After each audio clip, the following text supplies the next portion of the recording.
Allow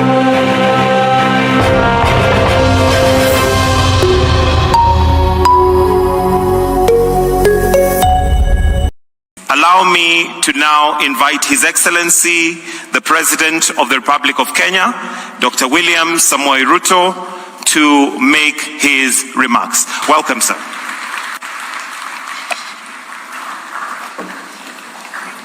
Thank you very much. Please, let's take our seats.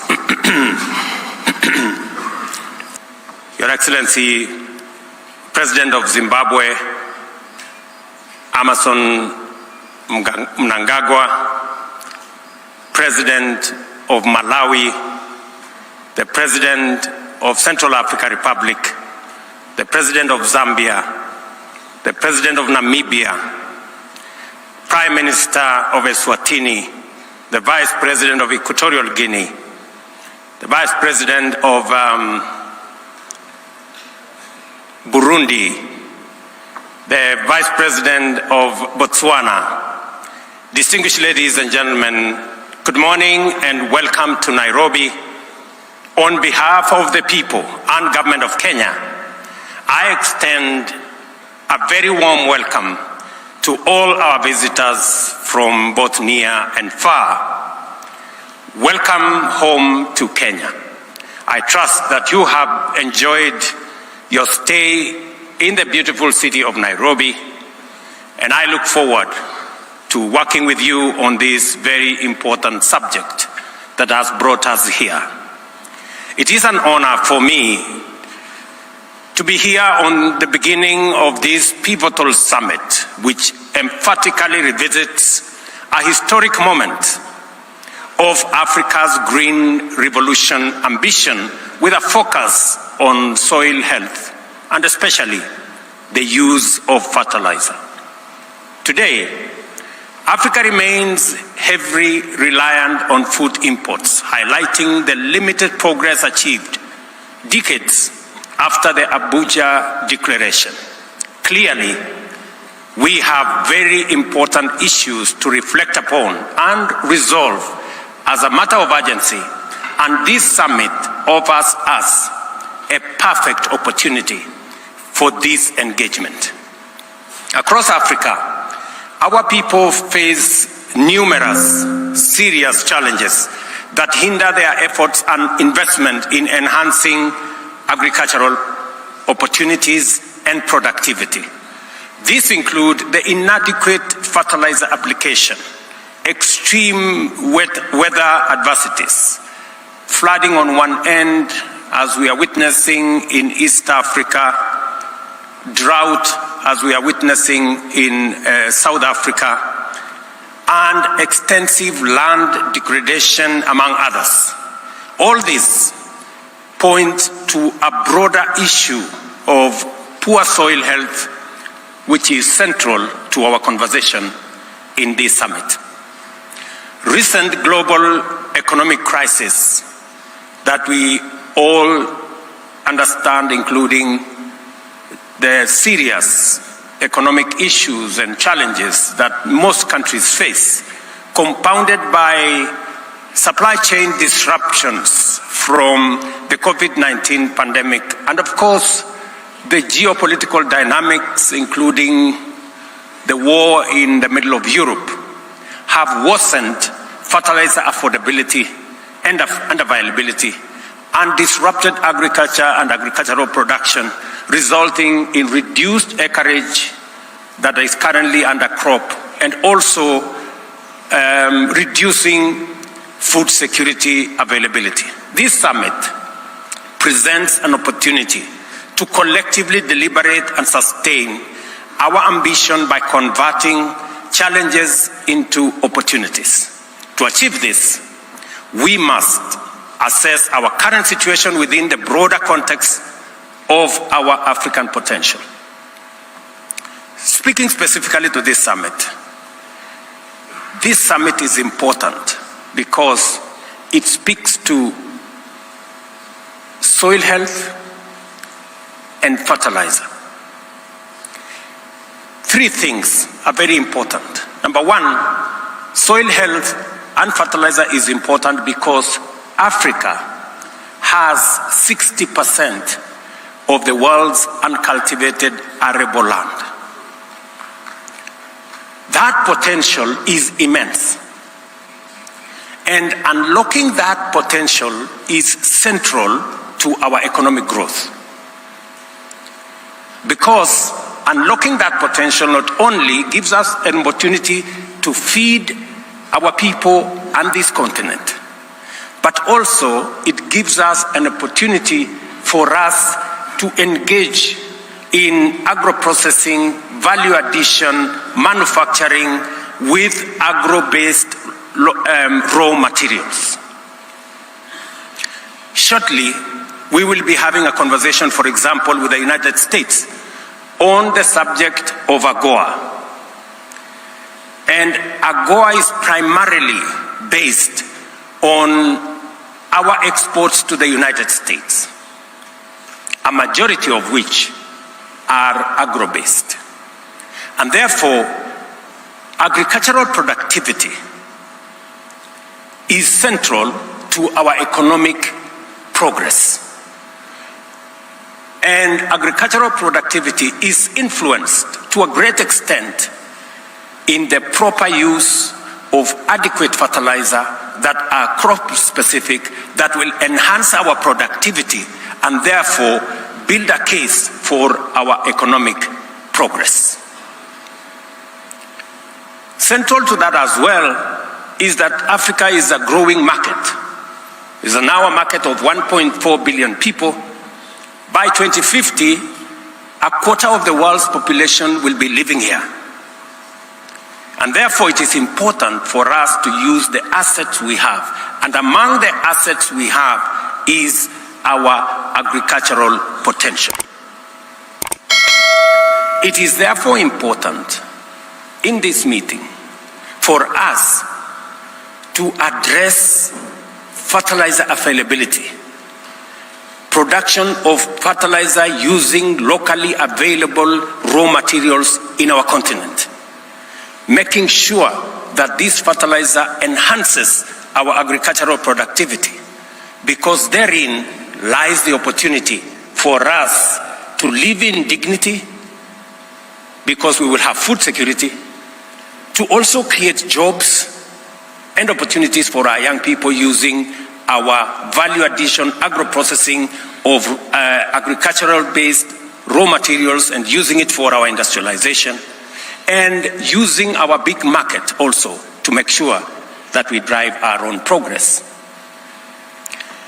In our pursuit of the Green Revolution, it is crucial to note that Africa possesses the largest agricultural potential. And yet, we operate far below our agricultural full capacity. This vast potential underscores our ability and obligation to transform Africa from a hungry continent into a self-sufficient global bread basket. Additionally, fluctuating fertilizer prices and supply chain disruptions exacerbated by conflict is producing in especially the producing regions, Russia, Ukraine, and the whole of that space, demand deep reflection on how we secure adequate, affordable, and sustainable fertilizer and supply across Africa. Therefore, in the face of prevailing challenges, our commitment to achieving Sustainable Development Goal number 2, that of ending hunger, ensuring food security, improving nutrition, and promoting sustainable agriculture, must be unwavering. This commitment resonates boldly in our Agenda 2063, where we pursue an agricultural revolution through modern, sustainable agricultural practices.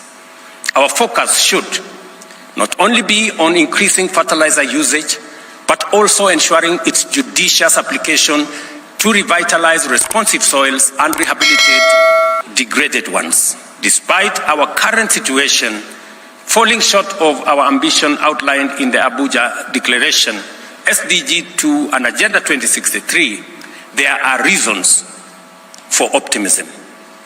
It is encouraging to see several African nations making strides in fertilizer production, particularly phosphate fertilizers. However, the absence of nitrogen fertilizer production plants due to high capital requirements underscores the need for regional investment collaboration to enhance our self-sufficiency in fertilizer manufacturing. I stand here to make a very strong case for a common strategy, collective action, joint investment, and logistical collaboration to ensure every arable acre of Africa's land receives the right type and quantity of fertilizer. This transformation will shift our agricultural production from that of deficit straight into surplus. My case is made even more irrefutable from evidence from Kenya's own intervention. Let me say this. A year ago, our agricultural production, especially of maize, was about 40 million bags. With the use of fertilizer in the last 1.5 years, adequate, crop-specific fertilizer that we used, e-voucher, technology-based e-voucher, we have increased our agricultural production of maize from 40 million bags to 67 million bags in one season, just because of the correct use of fertilizer. If anybody had a doubt that proper application of fertilizer gives results, Kenya's case is a clear testimony that appropriate use of fertilizer that is crop specific, using technology to make sure that we get the right fertilizer to farmers gives results. And that is why this meeting is very important. To turn this situation around, as I have said, we use the fertilizer that is crop specific. This initiative resulted in the bumper harvest we received, and we leveraged on technology, utilizing an integrated digital platform that registered over 6 million farmers. Through this platform, farmers access fertilizer using mobile phone vouchers, make payments, and receive collection notification at nearby stores and facilities. More land is now under cultivation, with each acre yielding higher production since the availability and because of availability and affordability of fertilizer. More importantly, farmers across the country receive soil-specific fertilizer formulation in adequate quantities, resulting in unmistakable differences and encouraging progress. To achieve Africa's green revolution, large-scale subsidized fertilizer use is a necessary imperative.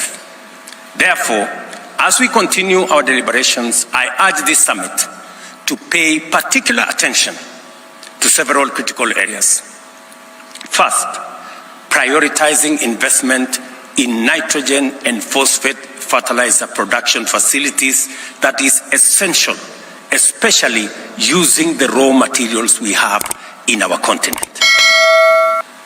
It is possible for us, especially to produce organic fertilizer using the resources we have in the continent.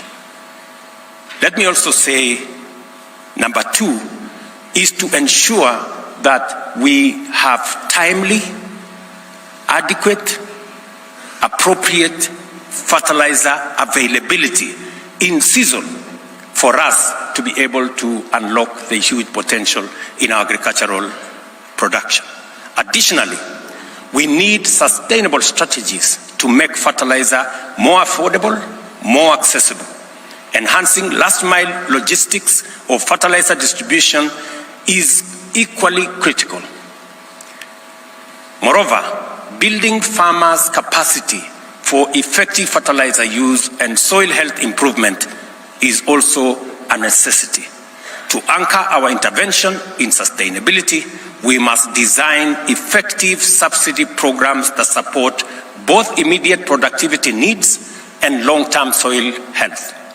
Fundamental to our efforts will be the need to entrench production incentives by leveraging the Africa Continental Free Trade Area to enhance market access and profitability for our farmers. I had a conversation with my brother, President Hichilema. When they had a bumper harvest, we didn't have as much, and we were having a conversation how we can import from Zambia. Maybe because today we have a bigger production, bumper harvest, we will have the conversation in reverse. The Africa Continental Free Trade Area will give us the necessary logistical infrastructure and policy framework for us to be able to trade freely and effectively within our continent. And that is why it is important that we leverage on the Pan-African initiative and integration that will provide a basis to harness research, science, and technology to develop a robust African soil information system, support a community of soil health experts across various sectors, and enhance research and soil testing facilities to support informed decision making. I see this summit, ladies and gentlemen, as our opportunity to define viable pathways for rapid agricultural transformation in our continent. The knowledge, experience, capability, and commitment demonstrated by delegates gathered here are pivotal for driving our agenda forward. I am confident that together we can usher in a new era of agricultural productivity that is both sustainable and profitable to our farmers. I welcome all of you to this very important summit. Thank you for your dedication and partnership as we embark on this very important conversation. Africa is counting on you. Let us rise to the challenge. A green revolution is not just essential to feed a young continent, it is an imperative to transform Africa into a surplus producer and the world's bread basket. It will also catalyze wealth generation, job creation, manufacturing, and exports, a testament to the pivotal role of getting fertilizer right. I wish you all productive deliberations and look forward to empowering outcomes at the conclusion of this summit. Thank you very much and welcome to this summit and welcome to Nairobi. Asante sana. Wonderful round of applause for His Excellency, the President of Kenya, Dr. William Samoei Ruto.